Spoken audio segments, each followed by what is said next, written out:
Hello designers, আজকের video পুরোটা দেখলে তোমরা শিখতে পারবে কিভাবে এরকম একটি অ্যামেচার অ্যান্ড বোরিং ডিজাইনকে কিভাবে এরকম একটি crispy and professional and attractive look দেওয়া যায়।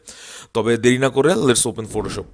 এত এত মানুষ আমার কাজ পছন্দ করেন, শিখতে চায়, আমি সত্যি খুবই অভিভূত। এদের মধ্যেই একজন একদিন বলে পোর্ট্রেট ডিজাইন করে তার আসলে হচ্ছে না, তাই সোশ্যাল মিডিয়া ব্যানার নিয়ে কাজ করতে চায় অ্যান্ড সাজেশন চাইলো। কাজের শুরুতেই আমাদের একটা ম্যাপ ক্রিয়েট করে ফেলতে হবে আমাদের মাথার মধ্যে যে আমরা কোথায় কি বসাবো। এই ক্ষেত্রে আমি এই ডিজাইনটার ফ্লসগুলো খুঁজে বের করলাম আর দেখলাম লোগোটা একদম দেখাই যাচ্ছে না সবুজ কালার পাতার জন্য। নিচে যেখানে অর্ডার নাও দেয়া ওই জায়গায় ভাই কারো তো চোখই পড়বে না, অর্ডার করবে কেমনে। আর এরপর এই যে প্রোডাক্টের পুরা নাম এক লাইনে লিখে নিচে যে জায়গা রাখা হয়েছে এই জায়গায় মনে হয় হচ্ছে গরুর ঘাস খাওয়ার জন্য জায়গা রাখা হয়েছে। Lame joke. যাই হোক, আমরা 1500 পিক্সেলসে 300 DPI-তে একটা আর্টবোর্ড নিয়ে নিলাম। ভিডিওর সুবিধার্থে আমি আগে থেকেই রিসোর্স রেডি করে রাখছিলাম। এখন আমরা প্রথমেই একটা বিচ ব্যাকগ্রাউন্ড নেই, যেহেতু সানস্ক্রিমের অ্যাড, সো হচ্ছে বিচ থাকাটাই স্বাভাবিক। ব্যাকগ্রাউন্ডটা একটু খাটো হয়ে গেল দেখি, কিন্তু প্যারা নাই। আমরা আর একটা আকাশ নেই, ওমা আকাশেরও দেখি আবার নিচে পাহাড় আছে। কোনো সমস্যা নাই, আমাদের saviour the one and only layer mask আছে। আকাশ থেকে পাহাড় কেটে দিলাম, তারপর সাগর থেকে আকাশ কাটলাম, উপরের আকাশকে একটু টেনে নিচে নামালাম। কালার নিয়ে একটু খেলা করব। বালুর কালারটা আমার পছন্দ হচ্ছে না, তাই হুসেটারেশন থেকে কালারটাকে একটু রেড করে নিব। আর এই তো রেডি হয়ে গেল আমাদের ব্যাকগ্রাউন্ড। প্রোডাক্টের ইমেজটা নিয়ে আসলাম। সিলেকশন টুলের কাজ ইউটিউবে কয়েকশো কোটি আছে, এগুলো আমি আর দেখালাম না। তবে এখানে এখন বেশ কিছু কাজ করতে হবে। এই কাজগুলাই একজন বিগিনার আর একজন প্রফেশনালের মধ্যে অ্যাকচুয়াল পার্থক্য ক্রিয়েট করে দেয়। আপনি নোটিস করবেন বিচের একবারে সামনে ব্লার করা অ্যান্ড পিছনে ব্লার করা, মাঝের একটা পোর্শনে কিন্তু ফোকাস করা। আমরা আমাদের প্রোডাক্টটা ওই ফোকাস জায়গাতেই সেট করব। চলেন বিষয়টাকে আরেকটু রিয়েলিস্টিক বানাই। এই যে ক্রিমটা বালুর উপরে এভাবে পড়ে আছে, এটা কি রিয়েল লাইফে এভাবে পড়ে থাকতো নাকি কিছুটা বালুতে গেঁথে থাকতো? অবশ্যই কিছুটা বালুর মধ্যে ঢুকে যেত, আর সেটাই আমরা এখন করব।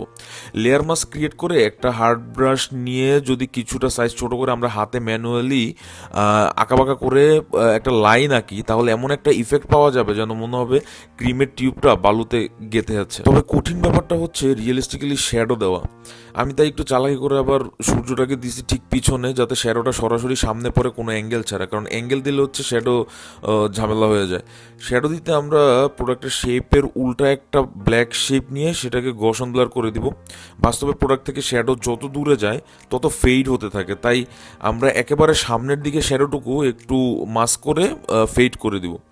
শ্যাডোর অপাসিটি আসলে আপনার হোল কম্পোজিশনটা লাইটিংয়ের উপর ডিপেন্ড করে, যে হচ্ছে আপনার কম্পোজিশনটা যদি ব্রাইট হয় তাহলে হচ্ছে শ্যাডো পড়বে কম, কম্পোজিশনটা যদি ডার্ক হয় তাহলে শ্যাডোর অপাসিটি থাকবে একদম বেশি, মানে ডার্ক হবে বেশি। সো এইভাবে হচ্ছে নিজেরা অ্যাডজাস্ট করে নেবেন। এবার আসো প্রোডাক্টের উপর কিছু কাজ করি। আমার ব্যাকগ্রাউন্ডে যেহেতু খুবই উজ্জ্বল একটা সূর্য, তাই ন্যাচারালি যে কোনো প্রোডাক্টের এজেসগুলা অনেক গ্লো করবে। তাই আমি এজগুলা হোয়াইট ব্রাশ করে নিলাম।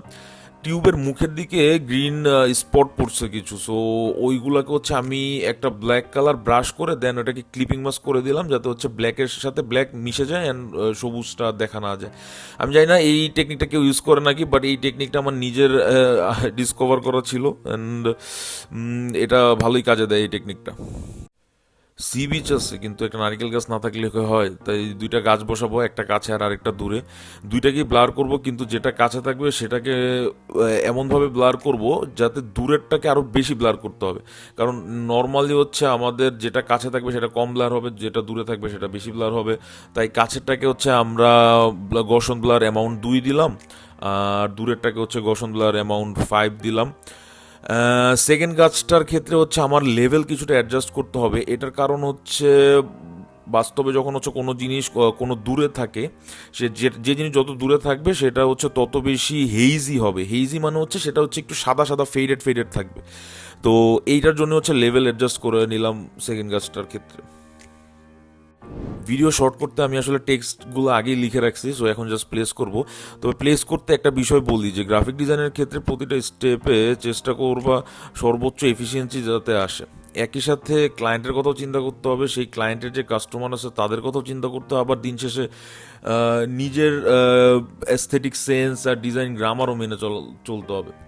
আমি অর্ডার নাও বাটনটা আর প্রাইসটা একসাথে বসাবো, এটার একটা কারণ হচ্ছে কোনো কাস্টমার যখন অর্ডার করতে যাবে তখন প্রথমেই তার মাথায় কোশ্চেন আসবে দাম কত, অ্যান্ড সেই ইনফরমেশনটা যাতে সে সাথে সাথেই দেখতে পায়, তাই হচ্ছে এটা এই দুইটা একসাথে বসানো। সো এই লিটল ডিটেলসগুলোর দিকে যদি নজর দিতে পারো তাহলে হচ্ছে আমার মনে হয় একজন ডিজাইনার হিসাবে হচ্ছে ভালো করা যাবে, কারণ দিন শেষে attention to details matters the most.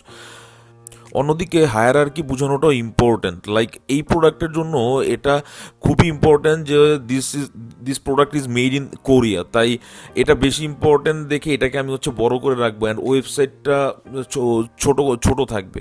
এটার আরেকটা কারণ হচ্ছে যে যে এই এটা দেখতেছে সে প্রবাবলি হচ্ছে ওয়েবসাইটে অথবা কোনো ফেসবুক পেজই হচ্ছে এটা দেখতেছে, তো তার হচ্ছে কি আমার ওই চ্যানেলটা বেশি দরকার নেই, এই প্রোডাক্টটা হচ্ছে মেড ইন কোরিয়া, এটা বেশি তার জন্য বেশি মিনিংফুল হবে।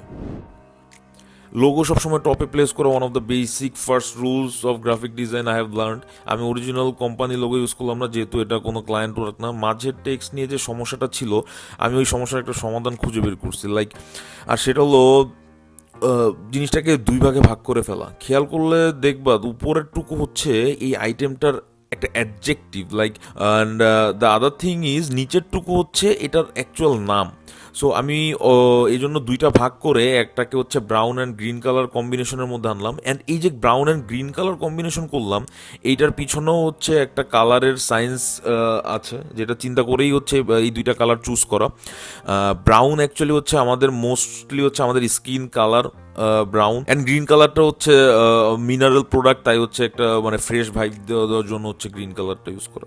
ব্যাকগ্রাউন্ডে কিছু পাখি ব্লার টার করে বসিয়ে দিই, উপরে একবার উপরে একটা হচ্ছে টেক্সটের উপর এমনভাবে একটা পাখি বসাই যাতে মনে হবে যে হচ্ছে এটা টেক্সটের উপর দিয়ে উড়ে যাচ্ছে, লাইক একটা লাইভলি একটা ভাইব দিবে জিনিসটাকে।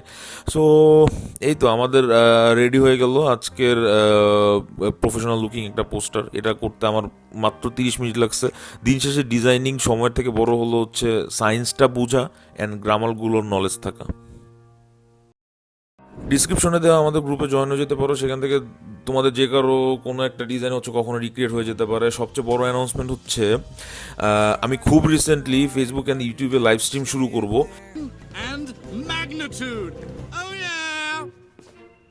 অ্যান্ড বেসিক্যালি রিয়েল লাইফ ক্লায়েন্টের একটা কাজ ব্রিফ নেওয়া থেকে শুরু করে ব্রিফটা বুঝে দেন প্রোগ্রেস আগানো, ব্রেইন স্ট্রম করা, দেন রিসোর্সিং কীভাবে করতে হয়, দেন আবার ফিডব্যাক কীভাবে করতে হয়, অ্যান্ড দেন ফাইনালি ক্লায়েন্ট যদি হচ্ছে এক্সেস ফিডব্যাক দিতে থাকে, মানে অনেক সময় আসে না যে ফালতু ফালতু ফিডব্যাক দেয়, সো তখন হচ্ছে ক্লায়েন্টকে কীভাবে বুঝাইতে হয়, নিজের চিন্তাভাবনাটা কীভাবে ডেলিভার করতে হয়, এই টোটাল প্রসেসটা নিয়ে হচ্ছে আমি রেগুলার আমার অ্যাকচুয়াল প্রজেক্ট নিয়ে হচ্ছে আমি লাইভ করব, অ্যান্ড এটা ফেসবুক অ্যান্ড ইউটিউবেই থাকবে। এখন পর্যন্ত তেমনভাবে কিছু ডিসাইড করি নাই কবে করব বা কত তারিখ থেকে শুরু হবে, বাট আমার পার্সোনাল প্রোফাইলে হচ্ছে ফলো করে রাখলে এটার সম্পর্কে আইডিয়া পেয়ে যাবে। আমি সব ডিটেলস যখন আসবে তখন দিয়ে দিব। With that being shed, this is Shamim FTW signing off.